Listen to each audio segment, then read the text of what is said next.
Thank you so much for being here. It's great to see many of my students who are taking the UW Food Systems capstone right now with me, and many more names that I recognize, some that I don't. So thank you all for being here. And as I'm just going to give a very quick intro, I just want to invite you to take a moment to land, take a breath. If you haven't looked outside today, take a moment and just do a quick sky check. See if you can see any blossoms out your window. There are some beautiful colors out there right now, even if the sky is still somewhat gray today.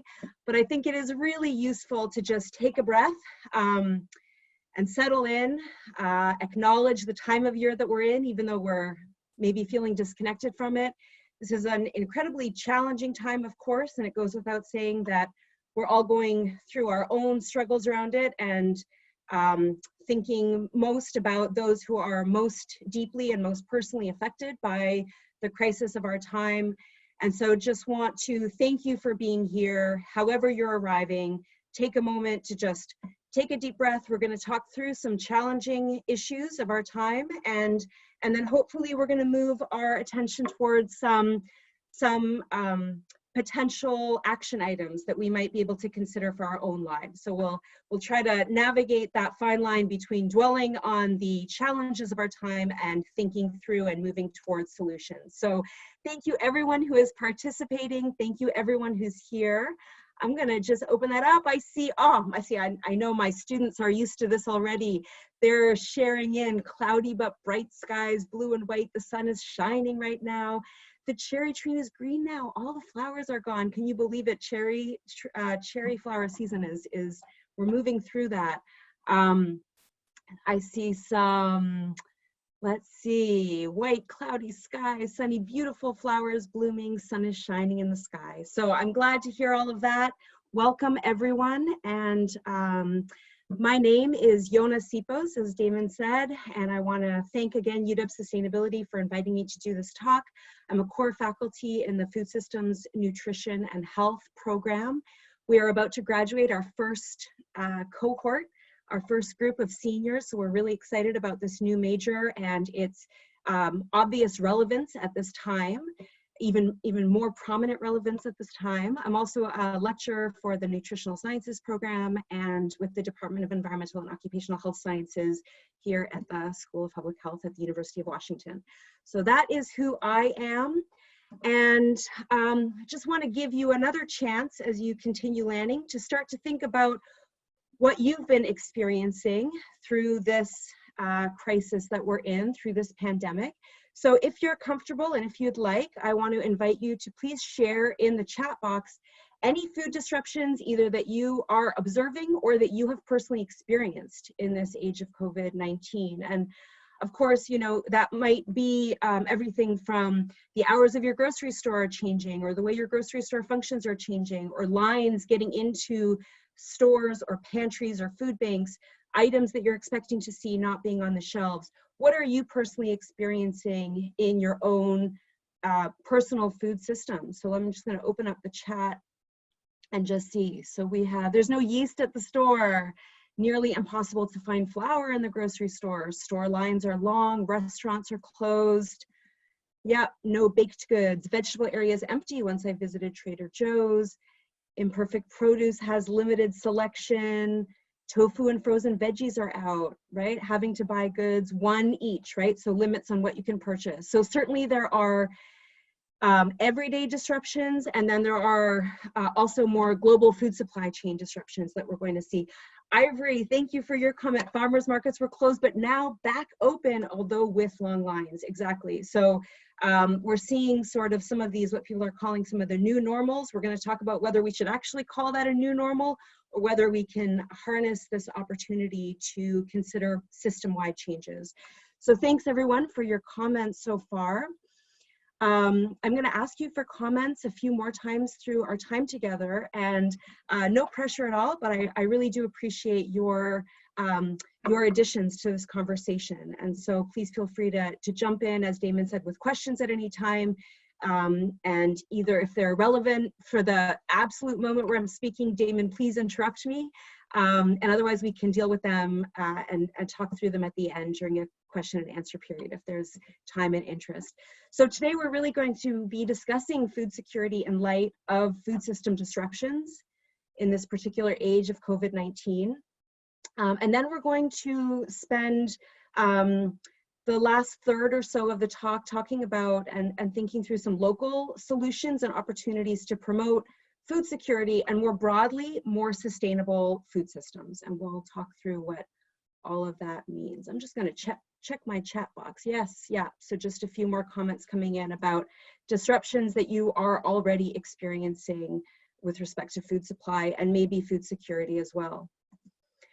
So these are the kinds of headlines, and I'm going to show you lots more headlines. It's very easy to get a little bit lost in some of the headlines and all the news that's coming out, the rapid evolution of events, both of course with respect to health, public health, individual health, global health, but also specifically around food systems. So questions around our food supply, questions around food security are rapidly emerging, and these questions are also evolving from really general questions about what is the state of our food system, what is the state of our food supply, to actually specific aspects of the food supply. And we'll talk about some of the issues that our meat processing plants, for example, are facing in the United States right now. And these are issues that are emerging. I was on the news, I was on Twitter this morning, just gathering some of the latest analyses, considerations and potential next steps as we navigate these emerging issues.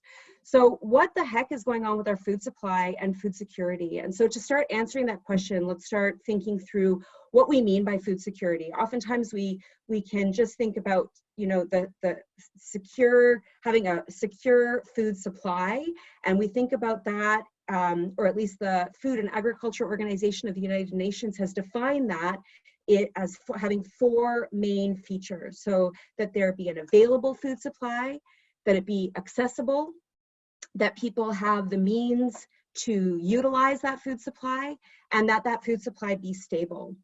And the top row here, this availability and access row, is really about quantity, is about having the right amount of food available to us, and having it such that we can access it. So that relies on an appropriate domestic production of food, but also on imported food. It relies on having appropriate stocks of food to get us through lean times, to get us through extreme weather situations or disasters that we may or may not be anticipating. So we rely on food stocks, and in some cases we rely on food aid when our food stocks are low, when domestic production or food supply chains are cut off or disrupted in some way.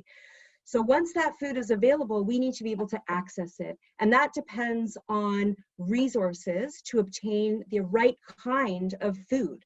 The right kind of food being food that's nutritious, food that's culturally appropriate, food that is affordable. And that has to do with the political, economic, social implications on our food system. And it also has to do with issues of equity and issues around equitable access to that food. It also has to do with whether those markets are even open in the first place, whether the infrastructure is in place to enable that available food to move toward markets and other venues to get to the people who need it. And it also requires a certain amount of purchasing power. So of course, in this time of COVID-19, we are experiencing disruptions to the availability and the access piece of our food supply, right? We're thinking about, we're questioning about whether we have enough food available, and whether people are going to be able to afford it. And those are some questions that we're going to get into. We're going to talk a little bit less about quality and stability, about utilization and stability, more about the quality piece. We're going to focus first on the quantity piece, availability and access of our food system. But as we think about these four elements of food security, availability, access, stability, and utilization, I wonder if anything strikes you as not being included in that approach to food security, that consideration of food security. So I just want to invite you again to open up that chat box and share if you notice that any particular aspect might be missing, and things have moved around a little bit for me, so I'm going to try to locate the chat box again. I see one chat. We'll see.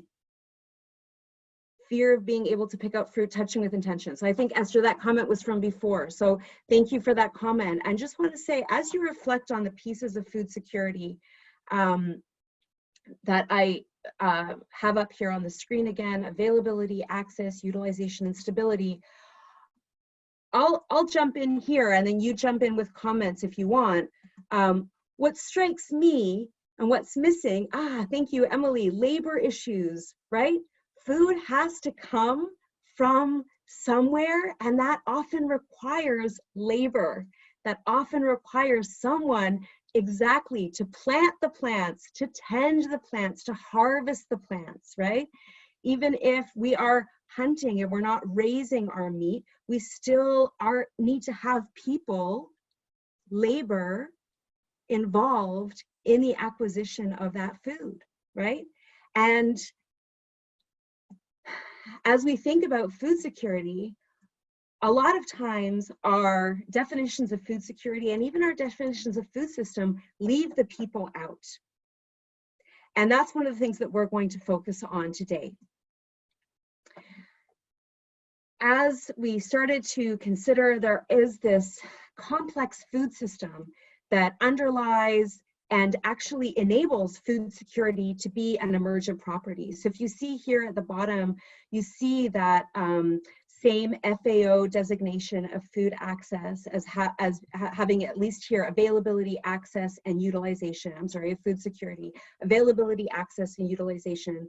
And we don't have stability on here, but it's sort of implied as undergirding the availability, access, and utilization of the food. But in order to actually have those features of our food security, there's an entire system of drivers and inputs that actually will affect the food supply chain, that result in the food environments that allow us to access the available food that is hopefully affordable and is appropriate, hopefully of the right quality and of the right cultural appropriateness for our particular preferences, and that allows our whole food supply and food system to result in food security. So when we think about that very final piece of the food system and think about food security as being sort of the tip of the iceberg, it's really incumbent upon us to consider the entire food system behind it that allows food security to emerge. And the Economics and of Ecosystems and Biodiversity group of the United Nations calls this food systems thinking, right? And it's a subset of systems thinking and understanding that each component part is emergent from a complex of interacting and interrelated component parts that together comprise more than the sum of those parts. There's an emergent quality to them. And what we have with our food system, again, so here's a diagram of the nutrition and food systems from the FAO, but we don't see people in there. We don't see that labor piece in there. We don't see the communities in there. And so just to take it a little step further, we need to center the fact that food systems are comprised of multiple interacting systems, subsystems, and stakeholders throughout. And so our food system, of course, is entirely reliant on our environmental or ecological systems that allow our farming systems to occur. Our farming systems can occur because of our social systems that allow that to emerge, in our economic systems that can support our farming systems. All of these systems are interrelated and rely on people and stakeholders throughout each aspect of it. And some of our food system stakeholders, of course, are farmers and fishers, industries, workers, governments, institutional purchasers, and on, right to the consumers and the individuals. At the best of times, our food system is riddled with problems, right? So this is just a very quick summary slide, because I think a lot of this is familiar. These issues are familiar to people who are invested in food invested in thinking about food security, perhaps generally either as a topic of interest for public health, for community development, for our own personal and community experiences. And we know that global agriculture is linked directly to environmental destruction, to greenhouse gas, to biodiversity, to diminishing biodiversity. We know that our food system relies on highly exploited labor, both globally and even within our own state of Washington State, right? We know that throughout the United States and globally, at least 30 to 40% of food that is produced is wasted before it is consumed. In Canada, actually, some more recent collaborations with public and private institutions have started to edge that number even upwards of 50%. So more than 50% in some cases of the food that countries produce is wasted before it reaches people's plates. And with all of that, we are still not feeding the world properly, quote unquote, right? So we're already seeing that world hunger was already starting to increase in the last several years, probably because of increasing climate change, climate chaos, disruptions to the natural resources that our food system relies upon, and to the populations that our food system relies upon. And even when there is enough food, it's not necessarily the right food. The rates of overweight, obesity, and chronic disease are both in the United States and in other OECD countries have just skyrocketed over the last years. And so at the best of times, our food system is already full of problems. We know that our industrial food is both too cheap and too costly, right? So it's too cheap, farmers don't make enough money, it's too expensive, people can't afford it, and it results in diet-related diseases and chronic conditions that result in extreme costs to our healthcare system. And it results, at least in the United States, on a good day, quote unquote, in at least 11% food security, which is the rate that we were at in 2018. And that is when the cost of our food, of our retail industrial food, doesn't even account for most of the actual costs of that food environmentally or from a public health perspective. That 11% of food insecure Americans is still, prior to COVID-19, was not really identified as a national issue of a national priority and a national issue of significance, such that there was actually an appropriate response, both to address the problem and to address upstream issues that cause those problems. Food security is often left, even at the best of times, to charitable donations from individuals and from food banks that sort of try to fill in the gaps that are left from our national food system that's part of our global food system. But as this particular crisis unfolds, we see that food insecurity is not an individual issue. It is an absolutely systemic issue. And we have an opportunity to make food security, to deal with food security at the systemic level as well. And we can do that by implementing food policy options that include policy options such as higher wages for food workers and issues such, and policy options such as sick leave. And those are two policy options that are rapidly being employed in this era of COVID-19 as we struggle with this food insecurity rate that is projected to probably double in the time that we're in. So we're starting to see that perhaps COVID-19 can help to uncover, to shine a light on these systemic issues that exist, that have existed long before this particular pandemic and will persist long after this particular pandemic, unless we use this opportunity or use this pandemic as an opportunity to really critically examine our systems and create those policy options that will advance food security and stronger food systems in general. So we're living through these major disruptions. These are just a handful of headlines, a couple more than a handful of headlines from last month. Can you believe March was only 1 month ago? I'm just going to take a sip, hang on. And as you take a look at some of these headlines, you could see this was right at the early stages of the onset of the measures to reduce or try to control for the pandemic here in the United States. And this was when there was still this grappling, of what these global geopolitical shocks were going to look like. The first class of workers that were identified as being severely at risk were restaurant workers, both primarily because their industry shut down basically from one day to the next. Of course, there's still takeout, but food restaurant industries are very much derailed, are very much diminished, and food restaurant workers and the food restaurant economy started wondering, are we ever going to recover from this? There were questions about transportation of our food and about, again, going back to the people within our food system, the need for truck drivers to move our food throughout the nation. And then we started to, see questions about farm workers who often are not citizens, who are sometimes here without paperwork, without access to healthcare at the best of times, who are being deemed essential in order to keep our food supply intact as much as possible, but who are extremely at risk of the health implications of COVID-19.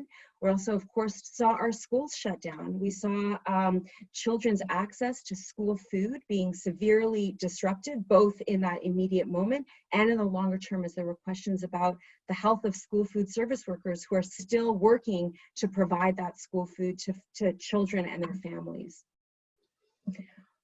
Basically, what we started to see was this tidal shift in consumer behavior. Restaurants closed, shoppers were going to grocery stores and spending an extra, sometimes 40% of their money at grocery stores when that was still an option. We saw unemployment just massively raising, the unemployment rate massively raising, and people flocking also to food pantries, right? And so those grocery stores, we'll talk about in a little bit, were just under extreme demand and are under still pretty extreme demands, and have less resource and less people power to actually move excess groceries over to the emergency food supply food bank system. And so we saw this tidal shift of change in behavior throughout our food system, and it happened dramatically. So what we started to see is that as we moved through the last month, we saw that our food system was being disrupted in countless ways, and that it is being strained and tested right now, and that it's projected to continue for potentially multiple months into the future. Starting this month, we started to see this duality of issues arise and be linked together. We started to see food waste become an even larger issue than it is normally, right? Even larger than the 30 to 40% that we have some familiarity with. We started to see these headlines of dumped milk and smashed eggs, plowed vegetables, food waste of the pandemic. And this was happening as food bank demand was soaring. You might have seen the videos of lines of cars and lines of people miles long who are desperate for food assistance at this extraordinary time, either because the stimulus checks aren't coming, because people's unemployment hasn't kicked in, because sometimes in a family, multiple workers have lost their jobs at the same time.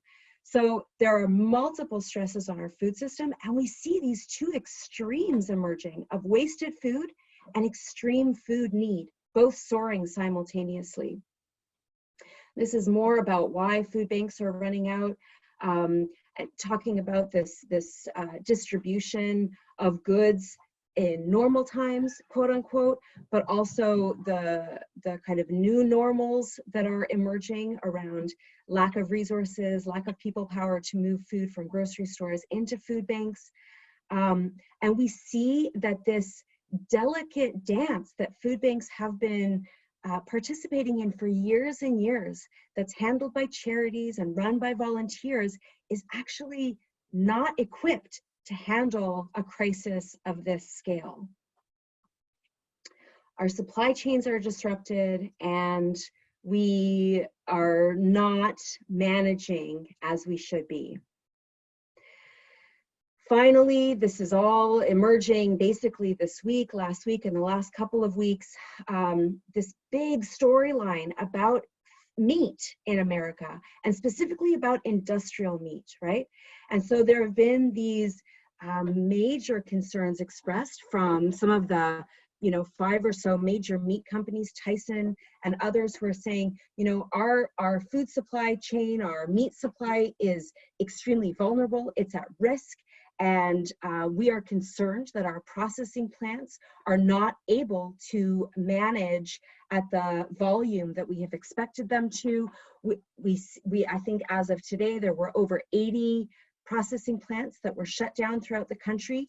And meantime, as of yesterday, the president invoked the Defense Production Act to keep those plants open, because otherwise, the food is not, the processed meat is not coming out and reaching people. But on the other hand, we have an excess of animals on farms who don't have anywhere to go. And so there's this process of depopulation of those, of that animal agriculture that's also happening.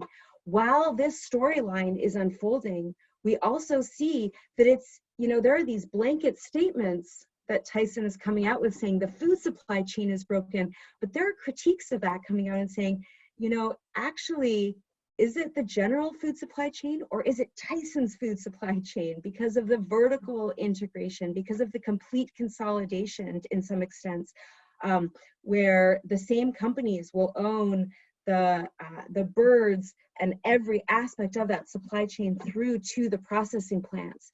And so that whole consolidated market is at risk, but it doesn't necessarily speak to a risk of the whole food system. So that's an important point for us to take out. It's not that our whole food supply chain is necessarily broken, but parts of it are breaking.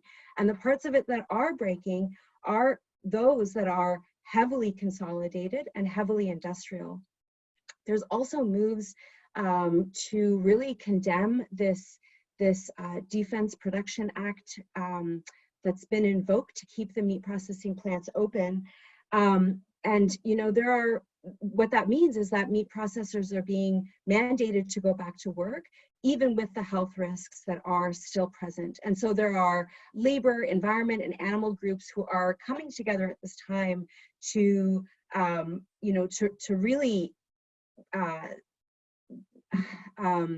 suggest strongly that this move to keep these particular parts of our food supply chain open at this time is but a band-aid, and it's potentially but a very dangerous band-aid that is exposing those food system workers to undue risk. For what, right? And instead, perhaps we can look at this as an opportunity to critically examine the system as it is and to reimagine what the future of our food system might look like. What we're seeing overall is that the food supply chains that are primarily part of that global industrial food supply system or food system these food supply chains are frail and they're fragile. And this pandemic is exposing what Lawrence Haddad, who's the executive director of GAIN, a Global Alliance for International Nutrition, I think that's what it stands for, that this is not one shock that's being experienced in the food supply. It's actually what he calls a car crash of supply chain logistics. It's affecting farmers, it's affecting workers, it's affecting storage facilities, it's affecting transportation, small, medium businesses, markets, retailers, all the way down to our emergency food system and to us as consumers. Right? So, again, at the international scale, and advocates within the United States are saying, can we use this crisis? Is it possible to use this COVID-19 crisis to really, as I've noted here on this tweet, to shake the historic neglect of nutrition by policymakers and shape decisive action? And this could really be expanded to the historic neglect of food systems and the intricate complexities within them, right? How can we bring that back on the table and look at each aspect of food systems to make them stronger, more resilient, more sustainable, and to really allow them to center nutrition throughout. Yes, so all of that is to say that food insecurity is massively on the rise. Globally, it's set to double.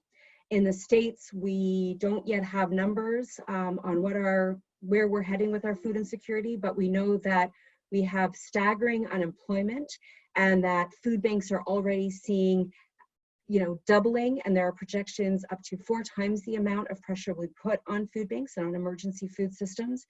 And so within that, we have to understand it a little bit deeper to understand that it's, of course, not affecting every community, not even every country, of course, but not every community within every country the same. And that the countries that are most vulnerable to food insecurity today are those that were most vulnerable to food insecurity before this pandemic.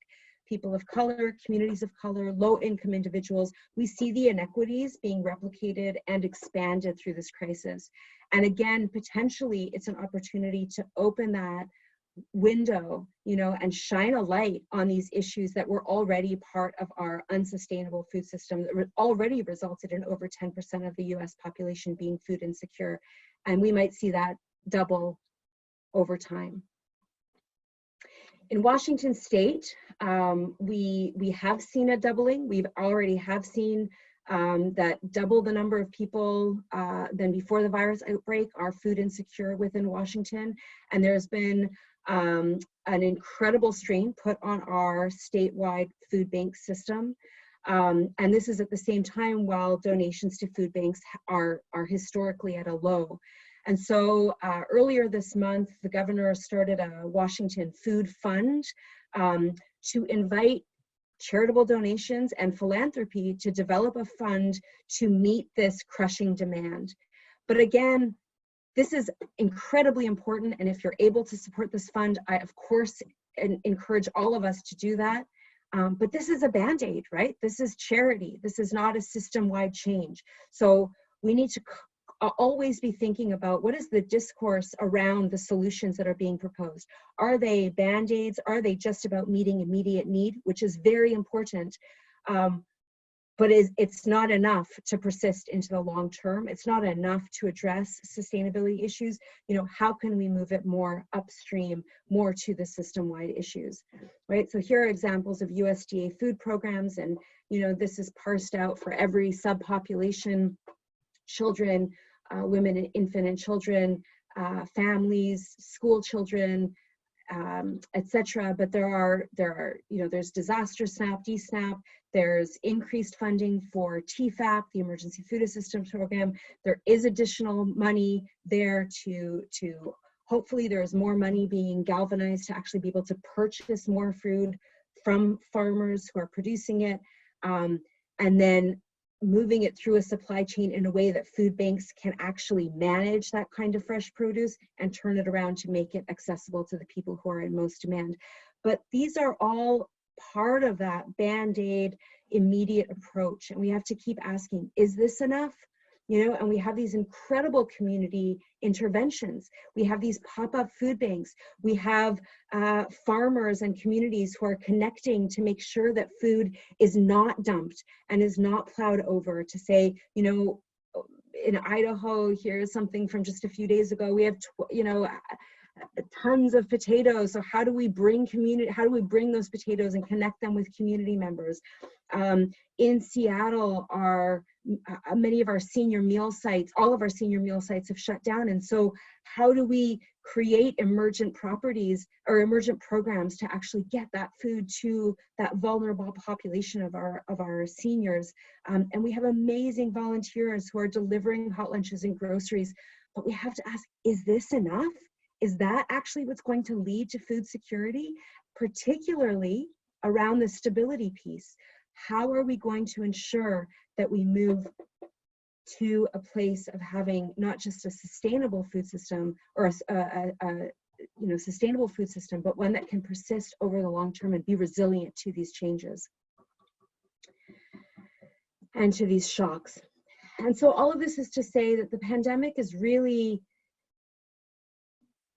both an emergency situation and one that requires emergency and immediate action, but it's also an opportunity for considering how we can transform and how we have to transform a system that is full of deep economic and political inequalities, and that is incredibly ecologically destabilizing. And I know this talk is part of the UW Sustainability Earth Day events. There's not too much in this talk about Earth Day, except to say that on Earth Day, we remembered that normal was already a crisis. So it's not about returning to normal. It's not about getting to a new normal that's about coping.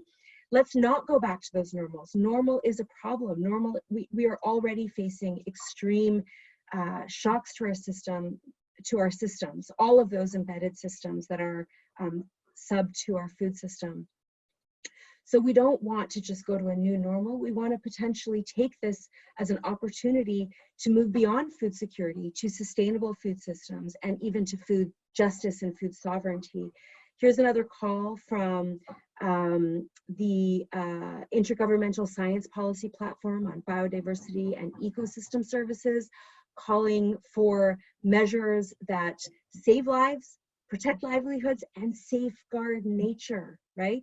So bringing in this ecological resilience piece as part of our food security, part of our food justice, food sovereignty, and this potential for sustainable food systems. So as we move to food security, from food security to food justice and food sovereignty, or as we imagine how that happens, you know, we need to think about how do we position community ownership and ecological connection at the fore, even more so than availability and access of that food. We need to think about how that food is being produced, who produces it, who gets to make decisions about how that food is produced. And how do we prioritize ecologically sound and sustainable production in order to make sure that the food that we're producing is not just for a public health, but for an ecological public health as well. So that first quote that I put up, you know, was a reminder that we need to remember that food has to come from somewhere, right? To say it's not enough to talk about available food. We need to think about the fact that that food needed to be tended, needed to be harvested, needed to be moved all the way through the food supply chain. And here's the rest of this quote, and it's from a food writer in the Washington Post, Tamar Haspel, and she writes that she's persuaded that some of the problems in our food system on both the production and consumption sides stem from the fact that eaters are far removed from their food source. The virus has disrupted the food system that got us there, and maybe something as simple as planting a seed in a pot can be the first tiny step to rebuilding that system. And she has a great article. I just took a screenshot of the Twitter shot of it, just, you know, saying there are some easy plants that any of us with a little bit of land or maybe even a pot within our apartment or within our home can start on, right? And that can be peas and it can be strawberries. But she's saying, don't look to the experts, look for the easiest possible thing. And she's volunteering herself as a crap gardener to tell you what anyone can grow. So I encourage you to check that out, not because it's necessarily going to supply you with all the food that you need, but because it's going to help to rebuild that connection that is lost. And it will also potentially supply some additional and necessary nutrition into your disrupted diet. So along with that, I want to ask you if there were any new food skills that you are practicing and adopting at this time. So that's the first question. If there are any new food skills that you have been trying out, that you've been starting to learn about. But also the flip side of that is, are there food skills that you realize you do need, you know, that you're really lacking and that you really need those food skills now that we're in this highly disrupted era of COVID-19. So I see a couple of chats coming in. I thank you for that. I'm going to open up the chat box. Learning to make hummus from scratch, awesome. Cooking, baking, cooking more Korean food and Vietnamese food for my meal preps, awesome. Learning to make new recipes, regrowing food from the grocery store, like green onions and celery. That's awesome, Torin.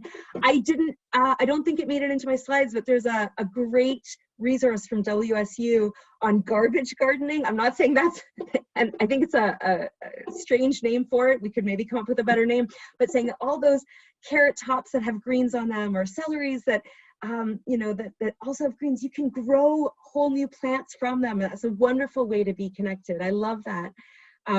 Get better at grocery shopping in bulk, gardening a wider variety of veggies and flowers, propagating onions and mint in my kitchen, brewing kombucha, eating whatever my mom makes. Yes, excellent. I'm glad for you. Planting an herb garden, growing microgreens, wondering how best to glean all parts of the plant for my produce. Beautiful. Getting discounts on takeaway orders. Awesome. Learning from my followers how to cook simple foods. Thank you. Those are wonderful. How about, that was such a great sharing of food skills that you're practicing and adopting. How about, let's see, food skills you realize you need. So that's like how to cook simple foods. Let's see. Freezing food before it goes bad, not throwing it away. That's right. Yes. Any other skills that people are realizing they need to learn? Okay. Awesome input here. Thank you all so much. And I see a few more comments coming in, and I encourage everyone to check out the chat box for these great ideas using every part of the veggie. I want to learn how to can. Yes. Home gardening. I just have a balcony. How to best use up the canned foods, collecting dust in my pantry. Yes. These are great questions. These are important questions, important skills. And I hope that we can just talk through some of those right now. And I'll share a couple of resources that maybe will be useful beyond this. So as our food supply chain and our food supply chain is, it is experiencing some disruptions. This was even back in March. We see that there's this increasing anxiety about our food supply and whether it is sustainable and resilient and strong over time.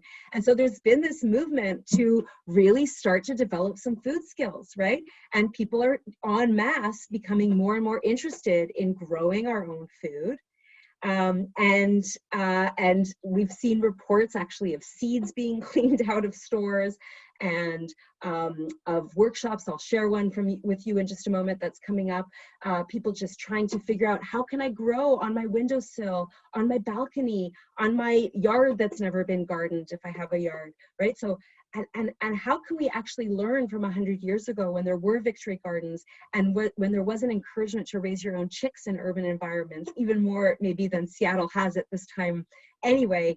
But we have lessons that we can learn from 100 years ago when we did have food rations, including fresh produce and meat. And so these are some of the skills that people are considering, and it's potentially a great opportunity to start to look into what it would take to actually learn some of those skills. So here's an example of a free workshop that's coming up in just about a week from the Thurston Conservation District about affordable home gardening practices. And so I think, Fatima, was it you who said you were interested in balcony gardening?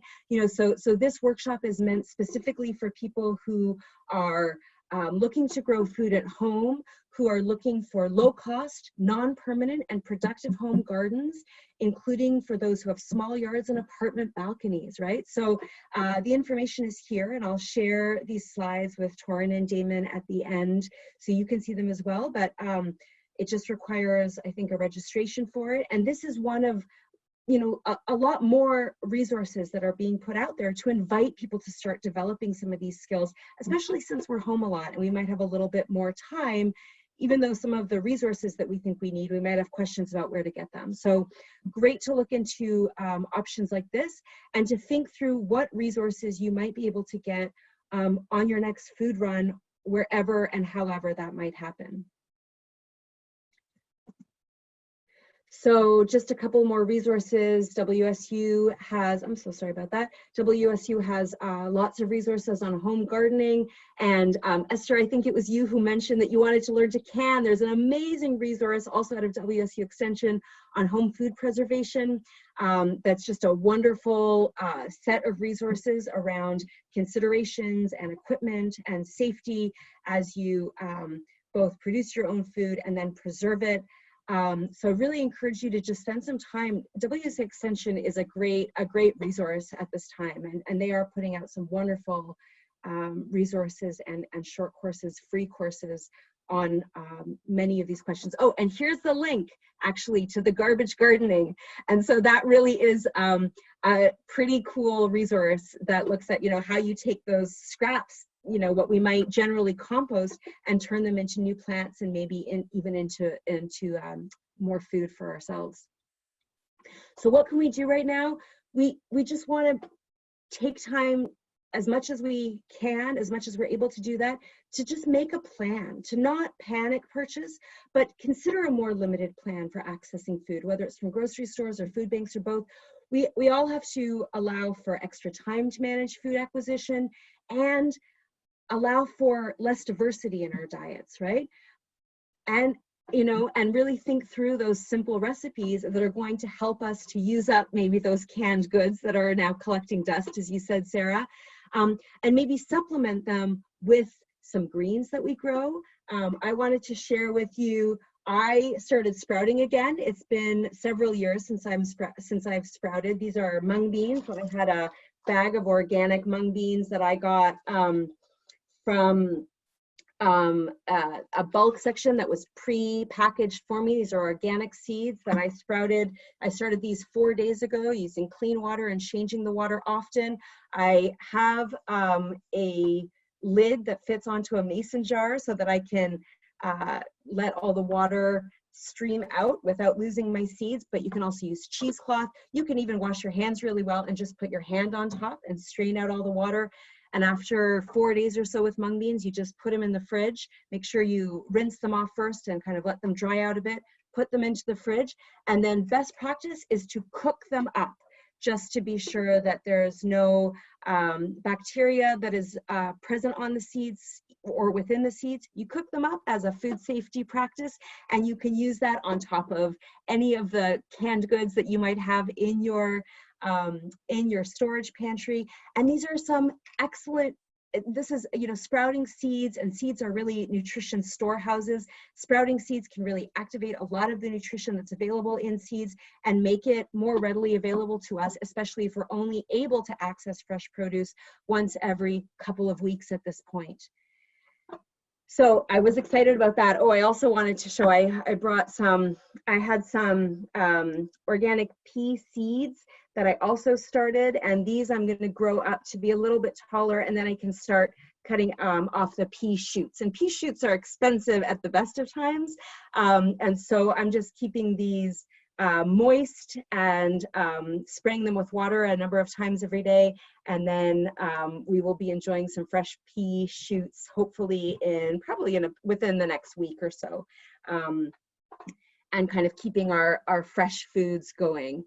The other option, if you don't want to grow it all yourself, or if you aren't able to grow it all yourself, or just acknowledging that we can't usually grow it all ourselves, this is a great opportunity to connect or reconnect with local farmers, many of whom have had their own supply chains disrupted as restaurants have closed down, as our farmers markets have been in flux. They are reopened now, thankfully, but obviously with some very different practices to ensure safety, but there are more CSAs that are available. There are more ways that are being advertised to purchase directly from farmers. It's important to note that some farmers are offering sliding scale fees, and especially because they now have this unexpected produce that they might have to sell en masse. UW Farm has a CSA. I'm not sure if they still have any shares left, but they also are donating food to the campus food pantry that is still open. And we worked very hard to ensure that UW Farm produce can still have a clear path into the UW food pantry so that it's available to students and staff and faculty who might still be on campus. So that is a way to connect directly with those are several ways to connect directly with fresh produce and to support local farmers who are undergoing their own struggles about what comes next and where their new markets might be at this uncertain time. And of course, hopefully we have something in our pantries, even though we might be seeing some limitations on the canned and frozen foods that are available or that we can purchase when we do make it out to a store. You know, if you do have a stock, there are lots of recipes that are being shared right now about how to make nutritious and affordable meals with that canned and frozen food. And I wanted to add here, there's this wonderful chef out of Toronto, Karen Liu, who you know, saw all of the guides to grabbing dried beans and pasta. I was one of the people who suggested that myself. And he came back and said, you know, not everybody is into dried beans and pasta. And so he wrote this excellent article saying, like, let's see what people really do have in their pantries, you know, and what he shared what was in his pantry and called out on Twitter, invited chefs, home chefs and professional chefs to share what are their kind of essential foods and their pantry foods that they're going to be drawing on and they might want to be stocking up on as well. And so just to kind of see that range of culturally appropriate food that is important to have you know, to have access to, and then to be able to be creative with, and to supplement perhaps with some sprouts and other goodies.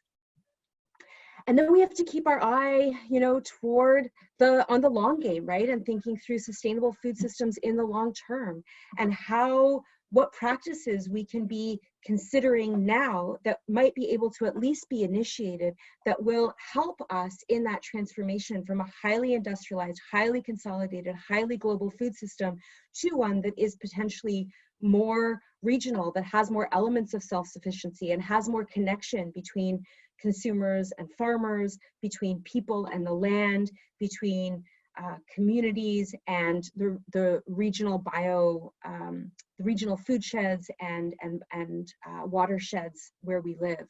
And so, you know, activists and scholars are writing about greenhouses and long-term care homes and school gardens and the right to farm and supporting farm to school programs. You know, these are all ideas that we can start to implement and we can start to support now, but we want to keep implementing them and growing them with an eye toward these sustainable food systems, because we know that sustainable food systems are fundamental to public health. And this is just the take of the American Public Health Association, saying that, you know, it's not just food security that is at the crux, one of the cruxes of public health. It's actually sustainable food systems, so that we have access to healthy food now and into the future. And in order to do that, we prioritize healthy ecosystems, and we prioritize local and regional infrastructures to make that nutritious and healthy and culturally appropriate food available, affordable, accessible to all. And, you know, notably, the American Public Health Association also called out that sustainable food systems are humane and just, and that we really have a need and an opportunity to center the people, to center the labor, and to center the fundamentals of our food system as we go through this crisis. So I talked for quite a bit longer than I was expecting to. My students are probably used to that. Thanks for being here. And I'll just close by saying that food is a tremendous opportunity for integration of knowledge. You know, there's everything in life really can be connected and related to food. And that goes from our human well-being to our population health, to our biodiversity and ecosystem health. And so food is an opportunity to also look more broadly at social issues, at ecological issues, at economic equity, and consider how do we work toward more reasonable food security in the short term and more sustainable food systems in the long term. So with that, thank you so much for your time. And I think there's just probably a few minutes for questions. I'm gonna open up the chat box to see what I missed. I see some yeses, eat everything, minimize food waste. I see some shout outs for pea shoots. Thank you all for being here. Thank you, Claudia, for being here, and Fatima, Sarah, I'm so glad to at least see your names. I miss you all. I hope everyone is staying safe and healthy and taking good care. And please throw up a question, unmute yourself. I'm gonna stop sharing and just have a chance to look at who might still be here as we just have a couple minutes before we close out.